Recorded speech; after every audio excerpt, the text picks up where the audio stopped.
मद्रास और बम्बई गवर्नर विधायिका को शक्ति से वंचित कर दिया गया। भारत के गवर्नर जनरल को पूरे ब्रिटिश भारत में विधि निर्माण एकाधिकार प्रदान किया गया। इसके अंतर्गत पहले बनाए गए कानून नियामक कानून कहा गया और नए कानून के तहत कानूनों को एक्ट या अधिनियम कहा गया। अभी तक गवर्नर जनरल की कार्यकारिणी में 3 सदस्य होते थे, किंतु विधि परामर्श हेतु गवर्नर जनरल को परिषद के विधि सदस्य के रूप में 14 सदस्यों को भी क्या कर लिया गया, शामिल किया गया। गवर्नर जनरल की परिषद को राजस्व के संबंध में पूर्ण अधिकार प्रदान करते हुए गवर्नर जनरल को संपूर्ण देश के लिए भी एक ही बजट तैयार करने का अधिकार दिया गया। भारतीय कानूनों का वर्गीकरण किए गए। इस कार्य के लिए विधि आयोग का गठन किया गया। लॉर्ड मैकाले की अध्यक्षता में प्रथम विधि आयोग का गठन किया गया। इस एक्ट के तहत सिविल सेवकों के चयन के लिए खुली प्रतियोगिता का आयोजन क्या हुआ, शुरू हुआ। इस एक्ट के द्वारा स्पष्ट कर दिया गया कि कंपनी के प्रदेश में रहने वाले केवल भारतीय धर्म, जाति, वंश, रंग के जन्म स्थान के आधार पर ही कंपनी के किसी भी पद के लिए योग्य हो वंचित नहीं किया जाए। हालांकि कोर्ट ऑफ डायरेक्टर के विरोध में यह प्रावधान लागू नहीं हो सका। भारत में दास प्रथा को गैर कानूनी घोषित किया गया। गवर्नर जनरल को निर्देश दिया गया भारत की दास प्रथा को समाप्त करने के लिए यह आवश्यक कदम उठाए। भारत में ब्रिटिश राज्य के दौरान संविधान निर्माण के प्रथम संकेत किस एक्ट में मिलते हैं, किस एक्ट में, 1833 वाले एक्ट में। ठीक है, अब देखते हैं चार्टर अधिनियम 1853। हेलो गाइस, मैं कुछ इसकी जो आगे की वीडियो है मैं पार्ट 1 में अपलोड कर दी हूँ। ये पार्ट 2 है। इस बात को मैं बता देना चाहती थी। चलिए देख लेते हैं आगे। चार्टर अधिनियम 1853। इस निर्माण के तत्कालीन विधायिका को सशक्त बनाने के लिए विशेष विस्तार सहयोग देने के लिए किया गया था। इसके प्रमुख लक्षण थे। इसने पहली बार गवर्नर जनरल की परिषद 6 सदस्यीय विधायी एवं प्रशासनिक को अलग कर दिया। इसके तहत गवर्नर जनरल की परिषद में जब वह विधायिका के रूप में कार्यरत हो तो 6 सदस्यों की वृद्धि हो गई, जिससे परिषद में कुल कितनी संख्या हो गई, 12। और 6 नए सदस्य बंगाल के मुख्य न्यायाधीश, कलकत्ता के उच्चतम न्यायालय के न्यायाधीश और बंगाल, मद्रास और बम्बई, आगरा के प्रांत में एक प्रतिनिधि क्या थे, शामिल थे। ठीक है, कार्यकारी परिषद के कानून सदस्य को परिषद के रूप में पूर्ण दर्जा क्या हुआ, सदस्य का दर्जा प्रदान किया गया, जो मतलब उस पद पर कार्य करने वाले थे। संपूर्ण भारत के लिए एक पृथक विधान परिषद स्थापना के लिए परिषद के आगे चलकर लघु संसद का रूप ग्रहण कर लिया। इसने निर्देशक मंडल के सदस्यों की संख्या 24 से घटाकर कितना कर दी, 18।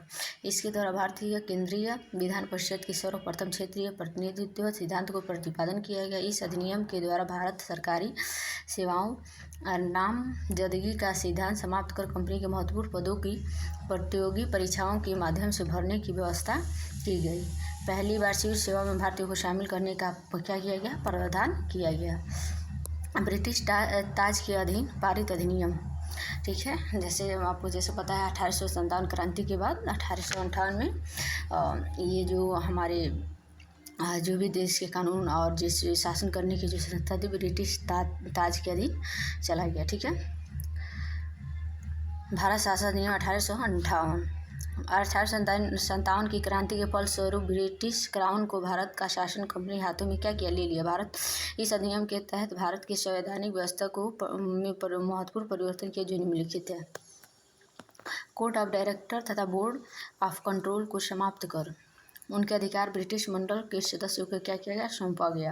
ब्रिटिश मंडल के सदस्य भारत का सचिव का पद प्रदान किया गया। भारत राज्य का सचिव की सहायता के लिए कितने 15 सदस्यों की और भारत परिषद का क्या किया गया, गठन किया, जिसके सदस्य भारत के सचिव सहित वेतन भारतीय के मतलब जो सदस्य थे वहाँ के थे और भारत के सचिव थे, लेकिन उनका वेतन कहाँ से देना था, भारतीय राजस्व से। इस अधिनियम के तहत भारत की व्यवस्था की गई थी कि सदस्यों को कम से कम ऐसे सदस्य हो जो भारत से 10 वर्षों तक सेवा दे चुके हों और नियुक्ति के समय उन्हें भारत से आए 10 वर्ष हुए हों। भारतीय मामलों में ब्रिटिश संसद का सीधा नियंत्रण स्थापित और मुगल सम्राट के पद को समाप्त कर दिया। भारत में राज्य सचिव को अपने कार्यों के लिए ब्रिटिश संसद के उत्तरदायी होता था। भारत के गवर्नर जनरल को वायसराय की उपाधि दी गई कि इसको भारत के जो गवर्नर जनरल थे उनकी वायसराय की वजह किस ये याद रखिएगा 1858 में। और क्राउन का सीधा प्रतिनिधि बन गया। भारत का प्रथम वायसराय कौन बना? Lord Canning. ठीक है।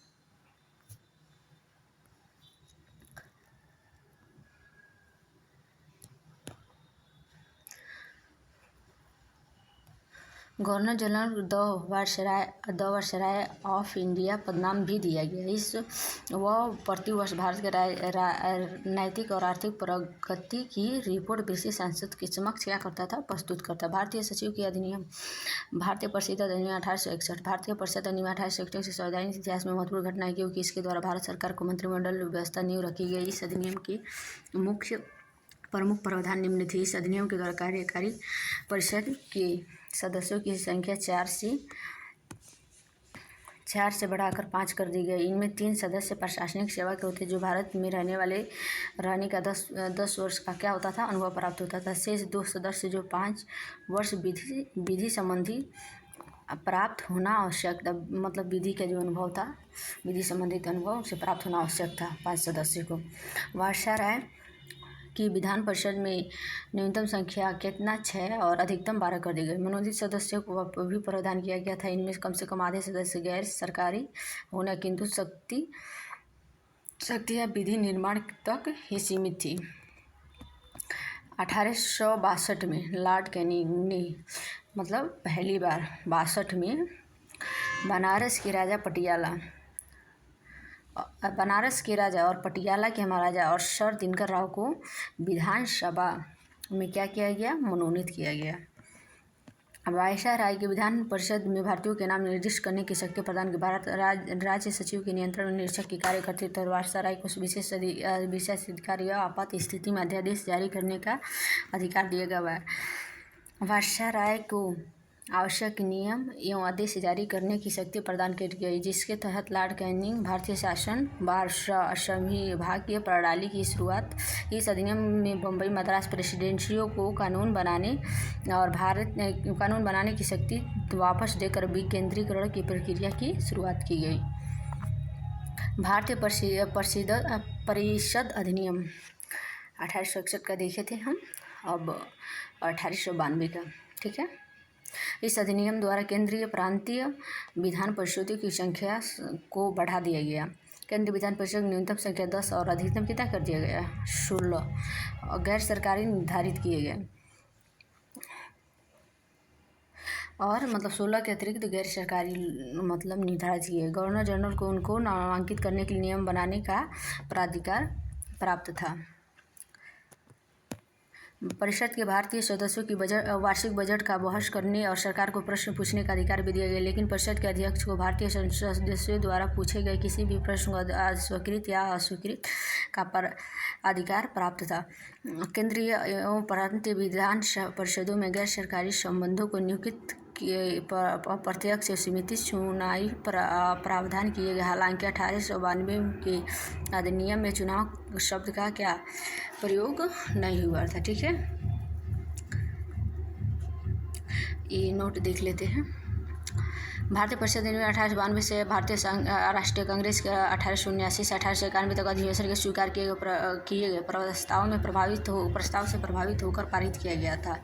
ठीक है, अब देख लेते हैं भारतीय परिषद अधिनियम मार्ले मिंटू सुधार। ठीक है, 1892 हम लोग पढ़े थे, पहले 1861 का पढ़े थे, फिर 1892 का पढ़े, फिर 1909 का पढ़ेंगे। ठीक है, इस अधिनियम द्वारा परिषदों और उनके कार्य क्षेत्रों का अधिक विस्तार किया गया। उन्हें प्रातिनिधिक एवं प्रभावी बनाने के लिए उपाय किए गए। इस अधिनियम की प्रमुख विशेषता निम्नलिखित थी। केंद्रीय विधान परिषद में सरकारी सदस्यों के बहुमत की व्यवस्था रखी गई, तो प्रांतीय विधान परिषदों में गैर सरकारी सदस्यों की बहुमत की व्यवस्था थी। सत्येंद्र प्रसाद सिन्हा वायसराय की कार्यकारी कार्यकारिणी परिषद में नियुक्त होने वाले प्रथम क्या थी सदस्य थी वायसराय की पद पे। ठीक है, मतलब सॉरी वायसराय की कार्यकारी परिषद में नियुक्त होने वाले क्या थे प्रथम सदस्य, विधि सदस्य थे। ठीक है, विधान परिषदों की सदस्यों का बजट अंतिम रूप से स्वीकार करने से पूर्व बजट पर वाद विवाद करने का प्रस्ताव पारित करने का अधिकार दिया गया। सदस्यों को पूरक प्रश्न का पूछने का भी अधिकार मिला और सदस्यों को सार्वजनिक हितों में संबंधित विषयों को विवेचना करने प्रस्ताव पारित करने का अधिकार प्रदान किया गया। इसके तहत जाति, धर्म, वर्ग धर्म आदि के आधार पर पृथक निर्वाचन प्रणाली अपनाई गई, जिसमें presidency, corporation, chambers of commerce, जमींदार को पृथक प्रतिनिधित्व दिया गया। पहली बार केंद्रीय विधान परिषद हेतु मुस्लिम वर्ग के लिए पृथक निर्वाचन की व्यवस्था की गई। नोट, लॉर्ड मिंटो भारत के क्या थे? लॉर्ड मिंटो भारत के वायसराय थे और मार्ले इंग्लैंड में भारत के क्या थे? राज्य सचिव थे। तो इसी को हम 1909 के क्या कहते हैं? मार्ले मिंटो सुधार अधिनियम। लॉर्ड मिंटो को सांप्रदायिक निर्वाचन के जनक के रूप में भी क्या होता है? जाना जाता है। भारत शासन अधिनियम 1919। ठीक है, मॉन्टेगू चेम्सफोर्ड सुधार के नाम से भी जाना जाता है। भारत शासन अधिनियम मॉन्टेगू चेम्सफोर्ड सुधार अधिनियम के नाम से भी क्या किया जाता है? जाना जाता है। उल्लेखनीय मॉन्टेगू भारत के क्या थे? राज्य सचिव थे और चेम्सफोर्ड क्या थे? भारत के वायसराय थे। या पहले इसमें क्या थे? लॉर्ड मिंटो भारत के क्या थे? वायसराय थे और मार्ले क्या थे? इंग्लैंड में भारत के राज्य सचिव थे। और इसमें राज्य सचिव कौन है? मॉन्टेगू है और चेम्सफोर्ड क्या है? भारतीय वायसराय हैं। ठीक है, प्रमुख प्रावधान। केंद्र में द्विसदनात्मक विधायिका की स्थापना की गई। भारत प्रथम राज्य की परिषद तथा दूसरी केंद्रीय विधान सभा। देश में निर्वाचन व्यवस्था के प्रांतों में द्वैत शासन प्रणाली प्रारंभ की गई। ठीक है, और प्रांतीय विषयों को प्रमुख दो भागों में बांटा गया, हस्तांतरित और आरक्षित। ठीक है, और फिर आया 1927 याद आ रहा है 1927-28 की 1927 से 28 तक की साइमन कमीशन।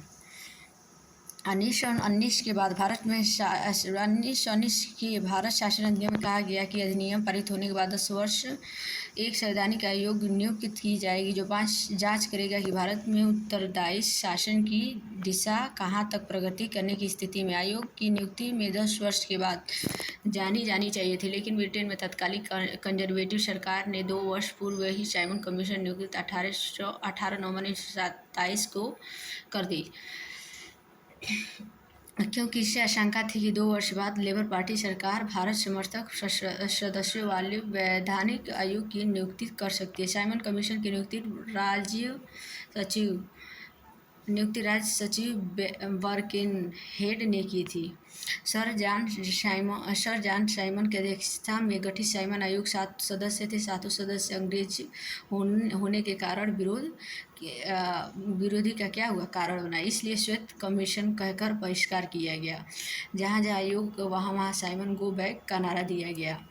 देशव्यापी हड़ताल का आयोजन किया गया। 1928 और 29 के बीच कमीशन ने भारत में 2 बार की यात्रा की। आयोग ने 1930 में अपनी रिपोर्ट प्रस्तुत की, जिस पर लंदन के आयोजित गुण सम्मेलन में विचार होना था। भारत शासन अधिनियम 1935। 1930 से 32 में लंदन में हुए 3 गोलमेज सम्मेलन संवैधानिक सुधारों से संबंधित संस्तुतियों के फलस्वरूप इस अधिनियम का निर्माण किया गया। इसकी प्रमुख विशेषता निम्नलिखित थी। भारत में सर्वप्रथम संघीय प्रशासन प्रणाली की नींव रखी गई। संघ की 2 इकाइयाँ थी, ब्रिटिश भारतीय प्रांत तथा देसी रियासतें। मतलब ब्रिटिश के अधीन जो प्रांत थे वो, और देसी रियासतें जिसमें राजा का शासन था। केंद्र में द्वैत शासन की स्थापना तथा केंद्र और राज्य इकाइयों के मध्य शक्तियों का विभाजन किया गया। 3 सूचियों, केंद्र संघ सूची, प्रांत सूची और समवर्ती सूची, जो अभी भी है। संघ सूची में कितने विषय थे? 59, ठीक है। प्रांत सूची में 54 विषय थे। समवर्ती सूची में कितने थी? 36 विषय थे। तथा अंतर्निहित शक्तियाँ गवर्नर जनरल में निहित थी। संघ सूची में विदेशी कार्य, मुद्रा, नौसेना, थल सेना, ठीक है, वायुसेना, जनगणना जैसे विषय थे। संघ सूची में कौन कौन से थे? विदेशी कार्य, मुद्रा, नौसेना, थल सेना और वायुसेना, जनगणना जैसी विषय थे। और प्रांतीय सूची में क्या थे? पुलिस, प्रांतीय जो प्रांत में आते हैं, राज्य में आते हैं, लोक सेवा और शिक्षा। और समवर्ती सूची में दंड, विधि प्रक्रिया, सिविल प्रक्रिया, विवाह विच्छेद आदि को क्या किया गया था? सम्मिलित थे। प्रांतों में द्वैत शासन को समाप्त कर दिया गया। प्रांतीय व्यवस्था को प्रावधान किया गया। इसके तहत 1937 संघ न्यायालय में संघ न्यायालय की स्थापना इस अधिनियम द्वारा भारत परिषद को समाप्त कर दिया गया। एवं विवादों के निपटारे के लिए संघ न्यायालय की स्थापना की गई, जो अंतिम न्यायालय नहीं था। अंतिम न्यायालय अपील करने के लिए न्यायालय प्रिवी काउंसिल था, ठीक है।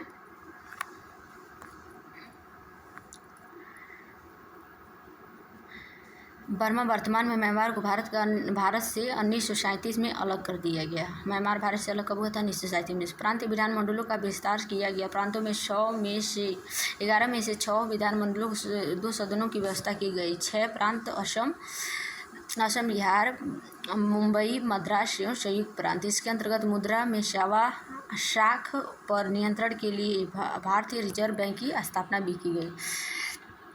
इसने दलित जातियों, महिलाओं, मजदूर वर्गों के लिए निर्वाचन की व्यवस्था की। मताधिकार का विस्तार हुआ। लगभग 10% जनसंख्या मत देने का अधिकार प्राप्त था। जिसने न केवल फेडरल लोक सेवा आयोग की स्थापना की, बल्कि प्रांतीय आयोग के 2 या 2 से अधिक राज्यों में संयुक्त सेवा आयोग की भी स्थापना की। 1935 में भारत शासन अधिनियम 1936 में लागू हुआ और इसके प्रावधान में आधार 1937 में चुनाव हुए। इसमें कांग्रेस को 5 स्थानों पर पूर्ण बहुमत। असम, पश्चिमोत्तर प्रांत में कांग्रेस की मिलीजुली सरकार, पंजाब में यूनिस्ट पार्टी, बंगाल में कृषक प्रजा और सिंध में मुस्लिम लीग की सरकार बनी। सिंध में, ठीक है। क्रिप्स मिशन 1942 में आया था, ठीक है। Cripps mission sir Stafford Cripps के नेतृत्व में ब्रिटिश सरकार द्वारा भारत में भेजा गया एक मिशन था, जिसके उद्देश्य द्वितीय विश्व युद्ध के समय अपने लिए भारत का पूर्ण सहयोग प्राप्त करना था। चर्चिल ने 11 मार्च 1942 को क्रिप्स मिशन की घोषणा की। 22 मार्च 1942 को क्रिप्स मिशन एकल प्रतिनिधि भारत पहुंचा। क्रिप्स प्रस्ताव के मुख्य विशेषता अधोलिखित थी। क्रिप्स ने घोषणा की कि भारत में ब्रिटिश नीति का उद्देश्य जितनी जल्द संभव हो सके भारत में स्वशासन की स्थापना, अर्थात युद्ध के बाद भारत की डोमिनियन स्टेट का क्या होगा? दर्जा दिया जाएगा। युद्ध के बाद ऐसे भारतीय संघ के निर्माण का प्रयत्न किया जाए जिसमें पूर्ण उपनिवेश का दर्जा प्राप्त हो और राष्ट्र कुल से अलग होने का भी अधिकार होगा। युद्ध के बाद एक संविधान निर्मात्री सभा का गठन किया जाएगा, जिसमें ब्रिटिश प्रांतों के चुने हुए प्रतिनिधि तथा देशी रियासतों के प्रतिनिधि क्या होंगे? शामिल होंगे। मतलब इसमें भी भारत की अन्य जनता शामिल नहीं होगी। संविधान सभा द्वारा निर्मित किए गए संविधान को सरकार के 2 शर्तों पर ही लागू कर सकेगी। जो प्रांत इससे सहमत नहीं होंगे वे इसे स्वीकार कर पूर्ववत स्थिति में रह सकते हैं, या फिर पूर्णतः स्वतंत्र रहना चाहते हैं, तब ब्रिटिश सरकार को कोई आपत्ति नहीं होगी। पाकिस्तान की मांग के लिए व्यवस्था की तरह गुंजाइश बनाई गई। भारतीय संविधान सभा का ब्रिटिश सरकार के मध्य में अल्पसंख्यकों के हितों में यथा सुरक्षा, आवास, शासन, प्रतिनिधित्व व विकास आदि को लेकर समझौता होगा। युद्ध के दौरान ब्रिटिश वायसराय की एक नई कार्यकारी परिषद का गठन किया जाएगा, जिसमें भारतीय जनता के प्रमुख वर्गों का प्रतिनिधि शामिल होंगे, लेकिन रक्षा मंत्रालय ब्रिटिश नेतृत्व के पास होगा तथा क्रिप्स मिशन भारत नेताओं से बातचीत असफल हो गई, क्योंकि पूर्ण स्वाधीनता की जगह डोमिनियन स्टेटस संविधान सभा रियासतों शासकों द्वारा नामांकित लोगों की मौजूदगी भारत के संभावित विभाजन पर कड़ी आपत्ति थी। Cabinet mission 1946। भारत की राजनीतिक समस्या के समाधान के लिए ब्रिटिश सरकार ने एक कैबिनेट मिशन भारत भेजा। मिशन के ब्रिटिश मंत्रिमंडल 3 सदस्य थे। कौन कौन थे? Lord Pethick Lawrence, sir Stafford Cripps और एवी अलेक्जेंडर। ठीक है, 3 सदस्य कौन कौन थे? Lord Pethick Lawrence, sir Stafford Cripps और एवी अलेक्जेंडर। मिशन के मुख्य बातें निम्नलिखित हैं। चलिए कौन सी बातें हैं देख लेते हैं। ब्रिटिश भारत और देशी रियासतों को मिलाकर एक भारतीय संघ का गठन किया जाएगा। विदेशी रक्षा और संचार के विभाग संघ के अधीन होंगे और संघ को इनके लिए धन एकत्र करना होगा। संघ की अपनी कार्यपालिका विधायिका होगी, जिसमें ब्रिटिश भारत देशी रियासतें के प्रतिनिधि क्या होंगे? शामिल होंगे। भारतीय स्वतंत्रता अधिनियम 1947। इस अधिनियम द्वारा माउंटबेटन योजना को वैधानिक रूप दिया गया। इसके अंतर्गत की गई मुख्य बातें निम्नलिखित हैं। 15 अगस्त 1947 को भारत एवं पाकिस्तान नामक 2 अधिराज्य बना दिए जाएंगे और ब्रिटिश सरकार उनको सत्ता सौंप देगी। सत्ता का उत्तरदायित्व दोनों अधिराज्यों की संविधान सभा को सौंपा जाएगा। प्रत्येक अधिराज्य गवर्नर जनरल का होगा, जिसकी नियुक्ति इंग्लैंड का सम्राट करेगा। नए संविधान का निर्माण होने तक दोनों राज्य का प्रशासन शासन अधिनियम 1935 के अनुसार चलाया जाएगा। भारतीय सचिव का पद समाप्त करके उसके स्थान पर राष्ट्रमंडल सचिव की नियुक्ति की जाएगी। देशी रियासतें पर ब्रिटेन संप्रभुता का अंत कर दिया गया। उनको भारत या पाकिस्तान किसी भी अधिराज्य में सम्मिलित होने और अपने संबंधों को निश्चय करने की स्वतंत्रता क्या की गई? प्रदान। नेक्स्ट देखते हैं। बाल्कन प्लान, डिगी बर्ड प्लान, इस्मा प्लान। 1947 माउंटबेटन ने भारत की आज़ादी के लिए डिगी प्लान तैयार किया और यह योजना जनरल हेस्टिंग्स, इस्मा, सर जॉर्ज एम्बेल और लॉर्ड माउंटबेटन एक समिति द्वारा तैयार की गई थी। यह दिल्ली योजना प्रांतीय गवर्नर असेंबली के प्रमुख हेस्टिंग्स इस्मा द्वारा प्रस्तुत की गई, इसलिए इस्मा योजना भी कहते हैं।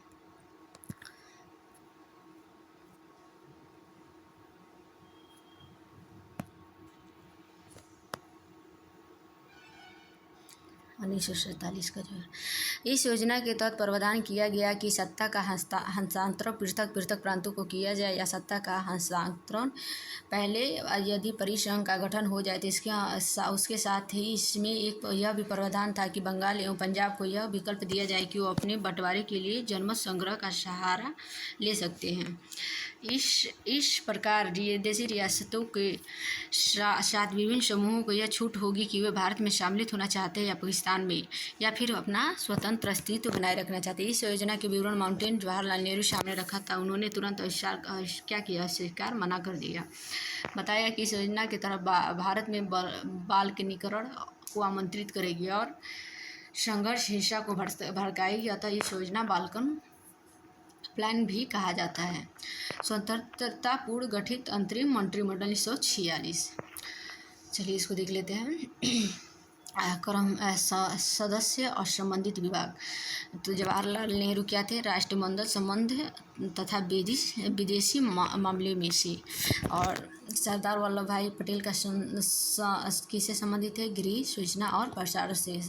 सरदार बलदेव सिंह किससे थे? रक्षा से। जन्म अथाई उद्योग एवं नागरिक आपूर्ति से। जगजीवन राम श्रम से। CH बाबा कार्यखान एवं ऊर्जा से। डॉक्टर राजेंद्र प्रसाद खाद्य एवं कृषि से। आशफ अली रेलवे एवं परिवहन से। सी गोपालचारी शिक्षा एवं कला से। चुंदरीगढ़। वाणिज्य से लियाकत अली खान। वित्त से अब्दुल रब निसार। डाक एवं वायु से गंजाफर अली खान। स्वास्थ्य जोगेंद्र नाथ मंडल। विधि से आंतरिक सरकार के सदस्य वायसराय की कार्यकारिणी परिषद के सदस्य थे और पंडित जवाहरलाल नेहरू वो परिषद के क्या थे, उपाध्यक्ष थे। ठीक है। और फिर अब स्वतंत्र भारत का पहला मंत्रिमंडल 1947, वो तो 1946 था, अब हम 1947 का देख लेते हैं। ठीक है। 1900 सदस्य संबंधित विभाग। ठीक है, कौन से किससे संबंधित थे? जवाहरलाल नेहरू प्रधानमंत्री थे। वैज्ञानिक शोध, राष्ट्रमंडल संबंध तथा विदेशी मामले से पहले भी थे, अभी भी थे। और सरदार वल्लभ भाई पटेल गृह, सूचना एवं प्रसारण राज्यों के मामले में। ठीक है, राज्यों का जो भी वर्ग था किसे दिया गया? सरदार वल्लभ भाई पटेल को। डॉक्टर राजेंद्र प्रसाद क्या थे? खाद्य एवं कृषि। और मौलाना अब्दुल कलाम आज़ाद क्या थे? शिक्षा मंत्री थे। ठीक है। डॉक्टर जॉन मंथाई क्या थे? रेलवे परिवहन। आर के खशड़मुखम चेटी। वित्त जगजीवन राम। श्रम सरदार बलदेव सिंह। रक्षा डॉक्टर बी आर अम्बेडकर। विधि राजकुमारी अमृत कौर, ये पहली महिला थी। स्वास्थ्य CH बाभा। वाणिज्य रफ़ी अहमद किदवई। संचार डॉक्टर श्यामा प्रसाद मुखर्जी। उद्योग एवं आपूर्ति और BN गाडगिल। खान एवं ऊर्जा। अन्य महत्वपूर्ण तथ्य। रेगुलेटिंग एक्ट 1773 द्वारा एवं सन 1774 में सुप्रीम कोर्ट की स्थापना की।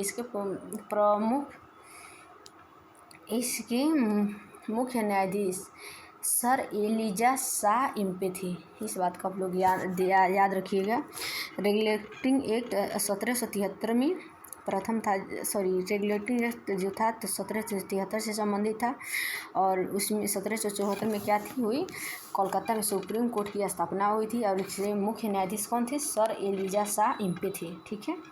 भारत परिषद अधिनियम 1909 द्वारा मुस्लिम समुदाय के लिए पृथक निर्वाचक मंडल निर्वाचन क्षेत्र का क्या हुआ? गठन किया गया। भारत शासन अधिनियम 1919 में मॉन्टेगू चेम्सफोर्ड रिपोर्ट पर आधारित था। भारत शासन अधिनियम 1919 द्वारा प्रांतों में द्वैत शासन प्रणाली की स्थापना की। भारत शासन अधिनियम 1919 द्वारा लोक सेवा आयोग का गठन किया गया। लॉर्ड मिंटो सामुदायिक निर्वाचन जनक के रूप में भी जाना जाता है। किसे?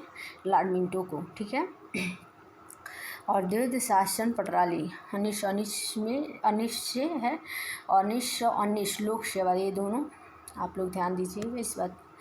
प्रांत द्वैत शासन के जनक लियोनेल कार्टिस माने जाते हैं। द्वैत शासन के जनक कौन है? Lionel Curtis. ठीक है। चलिए नेक्स्ट देखते हैं। 1926 में सिविल सेवकों की भर्ती ली आयोग की सिफारिश पर के लिए केंद्रीय लोक सेवा आयोग का गठन किया गया। कब? 1926। 1927 में साइमन कमीशन रिपोर्ट तैयार और 1928 में नेहरू समिति रिपोर्ट भारत शासन अधिनियम और 1935 में पृष्ठभूमि तैयार संविधान की। ठीक है, मतलब वही भारत शासन अधिनियम। भारत शासन अधिनियम 1935 द्वारा भारत संघीय शासन प्रणाली प्रारंभ की गई। भारत शासन अधिनियम 1935 केंद्र में द्वैत शासन प्रणाली की स्थापना हुई। ठीक है। भारत में संघीय न्यायालय की स्थापना वर्ष 1937 में भारत शासन अधिनियम 1935 के तहत की गई थी। वायसराय लॉर्ड माउंटबेटन भारत के सभी राजनीतिक दलों से विचार विमर्श करके 3 जून 1947 भारत विभाजन की योजना प्रस्तुत की, जिसे माउंटबेटन योजना भी कहा जाता है। 18 जुलाई 1947 को ब्रिटिश संसद द्वारा भारतीय स्वतंत्रता अधिनियम पारित किया गया था। कब? 18 जुलाई 1947 को। 14 से 15 अगस्त 1947 मध्य रात्रि भारत के ब्रिटिश शासन अधिनियम क्या हुआ? समाप्त हो गया और समस्त शक्तियाँ दो नए स्वतंत्र डोमिनियन भारत और पाकिस्तान को हस्तांतरित कर दी गई। लॉर्ड माउंटबेटन नए डोमिनियन भारत के प्रथम गवर्नर जनरल बने 15 अगस्त 1947 से कब तक रहे थे? 21 जून 1948 तक। ठीक है। लॉर्ड माउंटबेटन जवाहरलाल नेहरू को भारत के पहले प्रधानमंत्री के रूप में शपथ दिलाई थी। पंडित जवाहरलाल नेहरू को शपथ किसने दिलाई थी? तो लॉर्ड माउंटबेटन ने। 1946 में बनी संविधान सभा के स्वतंत्र भारतीय डोमिनियन संसद के रूप में स्वीकार कर लिया गया। स्वतंत्र भारत के प्रथम और अंतिम गवर्नर जनरल श्री राजगोपालाचारी, और मतलब एक ही रहे थे, प्रथम भी और अंतिम भी।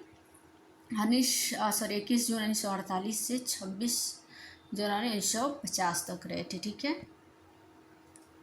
चलिए आज का इम्पोर्टेंट क्वेश्चन देख ले रहे।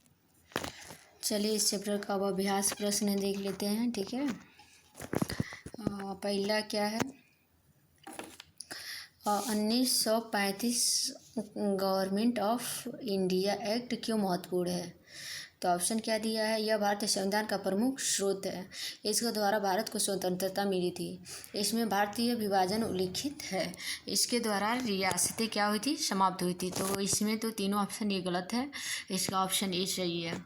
इसके द्वारा भारतीय संविधान का प्रमुख है क्या है? स्रोत है। दूसरा क्वेश्चन देख लेते हैं। निम्नलिखित में किस एक अधिनियम द्वारा भारतीय संघीय न्यायालय की स्थापना हुई थी? ठीक है। तो इसमें से कोई नहीं रहेगा। ठीक है। चलिए अभी जैसे कि अभी आपको हम बताए हैं कि भारत में संघ न्यायालय की स्थापना कब की गई थी? तो 1 अप्रैल 1937 में की गई थी। जो इसमें ऑप्शन नहीं दिया गया तो इनमें से कोई नहीं होगा। ठीक है। भारत के संविधान में केंद्र और राज्यों के बीच किया गया शक्तियों का विभाजन इनमें से किसमें उल्लिखित क्या है? योजना है? तो मार्लो मिंटू सुधार 1909 देख लेते हैं ऑप्शन। मॉन्टेगू चेम्सफोर्ड अधिनियम 1919। ठीक है।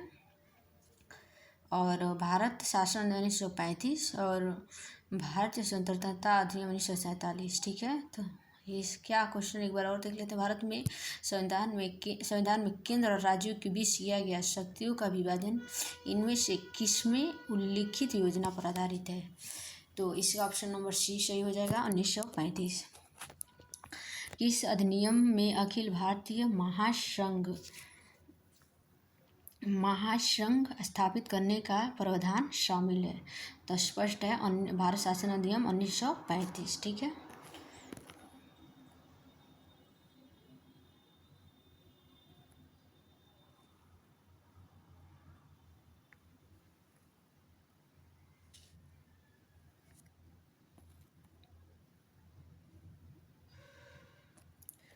उन्नीस में भारत शासन अधिनियम की निम्नलिखित में से कौन प्रमुख विशेषताएं है या है? तो प्रांतों में कार्यकारी सरकार के द्वारा शासन की व्यवस्था। ठीक है। मुसलमानों के लिए पृथक सांप्रदायिक निर्वाचन मंडल की व्यवस्था। केंद्र द्वारा प्रांतों की विधायी शक्तियों का हस्तांतरण। चलिए इसके कूट देख लेते हैं। ठीक है। तो इसमें निम्नलिखित कूटों पर आधारित सही उत्तर चुनना है। पहला है केवल 1, दूसरा बी है 2 और 3, और सी है 1 और 3, और इसमें तीनों। तो इसमें हमारा ऑप्शन हो जाएगा ऑप्शन सी 1 और 3। प्रांतों में कार्यकारी सरकार में द्वैध शासन की व्यवस्था और केंद्र प्रांतों की विधायी शक्तियों पर हस्तांतरण, जैसे कि हम आपको चैप्टर में ही बताते हैं। निम्नलिखित अधिनियमों में से किस अधिनियम के फलस्वरूप बर्मा भारत से अलग हुआ? ठीक है। बर्मा भारत से अलग कब हुआ? तो इस चैप्टर में मैंने बताया था गवर्नमेंट ऑफ इंडिया एक्ट 1935 में। ठीक है। निम्नलिखित में से कौन सा भारत शासन 1935 को स्वीकार किया गया और महत्वपूर्ण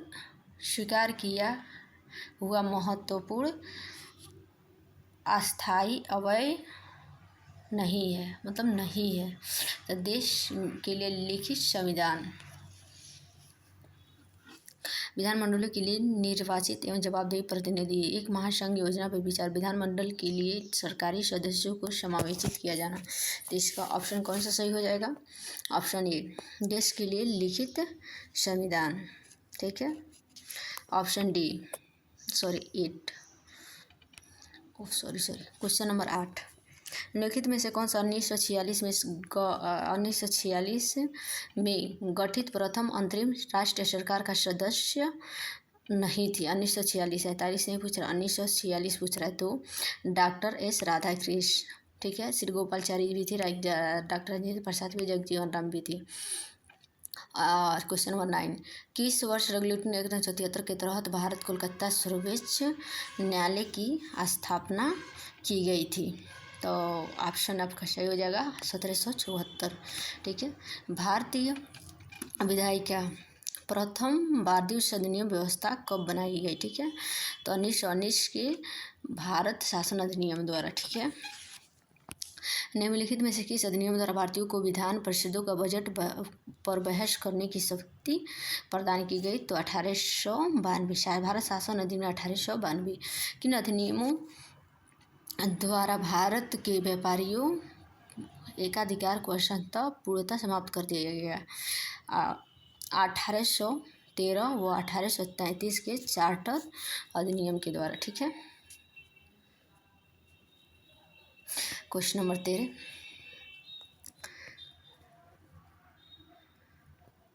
इसको सुमेलित करना है। ठीक है, तो सूची 1 तथा सूची 2 को सुमेलित कीजिए और सूचियों के नीचे दिए गए कुट के सही उत्तर का चयन कीजिए। चलिए देख लेते हैं। नियंत्रण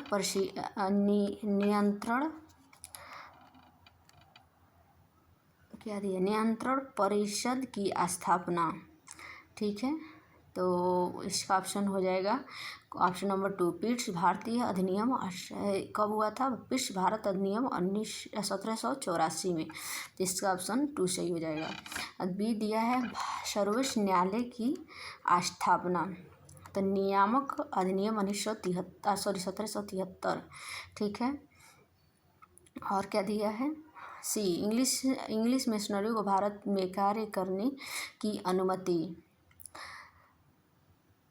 चार्टर अधिनियम 1813। ठीक है, भारत गवर्नर जनरल की परिषद में कानूनी सदस्यों की नियुक्ति, चार्टर अधिनियम 1833। तो इसका ऑप्शन बी सही हो जाएगा। ठीक है, किसकी अध्यक्षता में भारत विधि आयोग का गठन किया गया? लॉर्ड मैकाले की। ठीक है, क्वेश्चन नंबर 15, निम्नलिखित में से किस अधिनियम से राष्ट्रपति का अध्यादेश जारी करने की शक्ति से क्या है प्रेरित है? भारत शासन 1935। सरकारी सेवा में नामजदगी सिद्धांत समाप्त कर कंपनी के महत्वपूर्ण पदों को प्रतियोगी परीक्षाओं के माध्यम से भरने की प्रक्रिया किस अधिनियम के द्वारा शुरू हुई? 1853 का चार्टर एक्ट अधिनियम। प्रत्यक्ष चुनाव प्रणाली का प्रारंभ किस अधिनियम से माना जाता है? 1892 का परिषद अधिनियम। गवर्नर जनरल की कार्यकारिणी में नियुक्त होने वाले प्रथम विधि सदस्य कौन थे? सत्येंद्र प्रसाद सिन्हा। ठीक है, निम्नलिखित किस अधिनियम द्वारा केंद्रीय विधान परिषद में मुस्लिम वर्ग के लिए पृथक निर्वाचन की व्यवस्था की गई? क्वेश्चन नंबर 19 है, 1909 के भारतीय परिषद अधिनियम। प्रांतों में द्वैत शासन के जनक कौन कहलाते हैं? प्रांतों में द्वैत शासन के जनक लियोनेल कार्टिस। कौन कहलाते हैं? द्वैत शासन के जनक कौन है? Lionel Curtis. ठीक है, बाल्कन प्लान किस अधिनियम से संबंधित है? ठीक है, तो 1947 की भारतीय स्वतंत्रता अधिनियम। सीमा आयोग की अध्यक्षता किसने की? रेडक्लिफ ने। सीमा आयोग की अध्यक्षता किसने की? रेडक्लिफ ने। स्वतंत्र भारत की प्रथम और अंतिम governor Shri Rajagopalachari. Option B सही हो जाएगा। भारत 1935 अधिनियम भारत द्वारा 1935 अधिनियम द्वारा स्थापित संघ में अविश्वसनीयता किसको दी गई थी? तो गवर्नर जनरल को। ठीक है।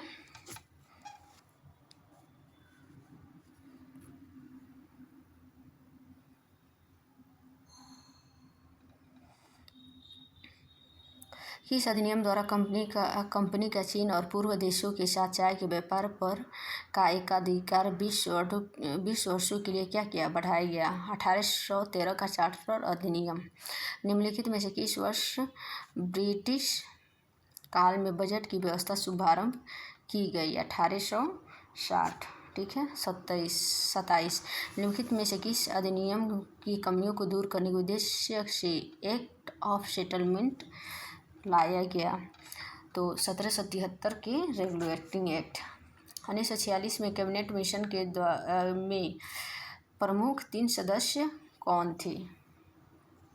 लॉर्ड पैथिक, लॉरेंस स्टेप क्रिप्स और ए.बी. अलेक्जेंडर। ठीक है। चलिए नेक्स्ट देखते हैं। इसमें क्वेश्चन ज़्यादा है। अंतरिम सरकार 1946 में मुस्लिम लीग की सदस्य भी शामिल थे। निम्नलिखित में से कौन सदस्य मुस्लिम लीग से संबंधित नहीं था? तो रफ़ी अहमद किदवई। ठीक है। और ये 3 लोग थे। निम्नलिखित में से किसे स्वतंत्र भारत अंतरिम स्वतंत्र 1947 की बात का पूछ रहा है? ठीक है। सॉरी 1947 में प्रथम मंत्रिमंडल की शिक्षा विभाग सौंपा गया था? तो मौलाना अबुल कलाम आज़ाद को। ठीक है। 31 क्वेश्चन नंबर 31। केंद्र में द्वैत शासन किस अधिनियम के अंतर्गत स्थापित किया गया? भारत शासन अधिनियम द्वैत शासन। ठीक है। द्वैत शासन कह रहा है ना, तो भारत शासन अधिनियम 1935। निम्नलिखित में से कौन सा एक 1773 के रेगुलेटिंग एक्ट का उपबंध नहीं है? इसने योग्यताओं पर सभी प्रतिबंधों को हटाकर कोर्ट ऑफ प्रोप्राइटर्स कीमत की शक्ति को क्या किया? बल दिया। जब भारत 15 अगस्त 1947 को स्वतंत्र हुआ तो 26 जनवरी 1950 को जब उसने स्वयं को प्रभुत्व संपन्न लोकतांत्रिक गणराज्य घोषित कर दिया, इस बीच की अवधि में भारत सरकार किसके उपबंधों के अधीन कार्यरत रही? भारत शासन अधिनियम 1935। ये तो सबको पता है। देखिए 34 नंबर क्वेश्चन। भारत सरकार अधिनियम 1858 के संबंध में लिखित कथनों पर कौन सा सही या सही है? पहला क्या है? ब्रिटिश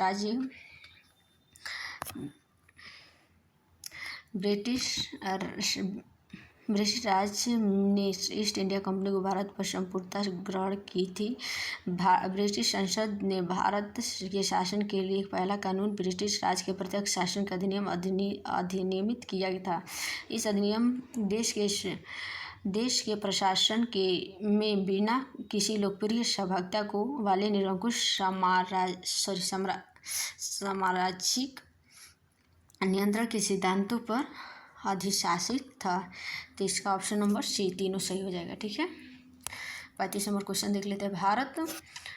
भारतीय परिषद अधिनियम इंडियन काउंसिल एक्ट 1861 के संबंध में लिखित कथनों पर कौन से सही या सही हैं? इस अधिनियम ने गवर्नर जनरल की शासी परिषद में गैर सरकारी सदस्यों को सम्मिलित करके लोकप्रियता का एक पुट डाल दिया। दूसरा, सदस्यों के नाम निर्दिष्ट किया जाता था, उनके कार्य और अन्य रूपों के विधायी प्रस्ताव के विचार तक सीमित कर दिया, जो गवर्नर जनरल द्वारा उसके समक्ष रखे जाते थे।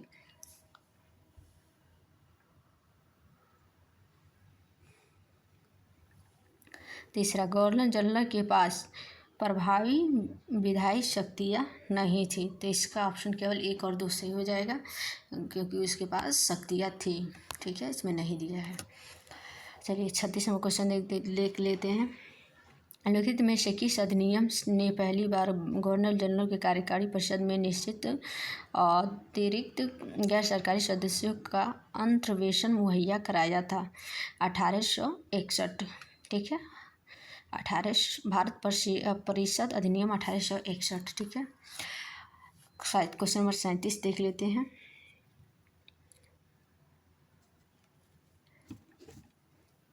में से किस अधिनियम ने प्रांतों में द्वैध शासन आरंभ किया? तो इसका ऑप्शन ए हो जाएगा से भारत शासन अधिनियम 1919। ठीक है, क्वेश्चन नंबर 38। निम्नलिखित में से किस विधानमंडल ने भारतीय स्वतंत्रता अधिनियम 1947 को पारित किया? ब्रिटिश संसद। किसने? ब्रिटिश संसद ने। निर्देश, क्वेश्चन 39। ठीक है, निर्देश, निम्नलिखित प्रश्न में 2 कथन हैं, कथन 1 तथा कथन 2। इन दोनों कथ्यों को सावधानीपूर्वक परीक्षण कीजिए और नीचे दिए गए कूट का प्रयोग सही उत्तर चुनिए। भारत शासन अधिनियम 1935 से केंद्र में द्वैध शासन का आरंभ हुआ। प्रांतों को प्रांतीय स्वायत्तता प्रदान की गई। अब कुछ देख लेते हैं। देखिए, दोनों कथन अलग अलग सही हैं और कथन 1 का सही स्पष्टीकरण है। दोनों कथन अलग अलग सही हैं, किंतु कथन 1 का सही स्पष्टीकरण नहीं है। कथन 1 सही है, कथन 2 गलत है। कथन 1 गलत है, किंतु कथन 2 सही है। तो इसका ऑप्शन कौन सा सही हो जाएगा? Option B. दोनों कथन अलग अलग सही हैं, किंतु कथन 2 जो है वो कथन 1 का सही स्पष्टीकरण नहीं है। ठीक है, तो ये चैप्टर यहीं समाप्त होता है। आगे नेक्स्ट चैप्टर अगले वीडियो में देखेंगे, चैप्टर 3। ठीक है, आप लोग हमारे चैनल को सब्सक्राइब नहीं किए हैं, सब्सक्राइब कर लें और बेल आइकन को दबाएं, ताकि आपको पॉलिटी मतलब दृष्टि का जो भी बुक है पॉलिटी वाला, इसके आगे का वीडियो, आगे का चैप्टर आप तक पहुंच सके। ठीक है, चलिए, thank you so much guys.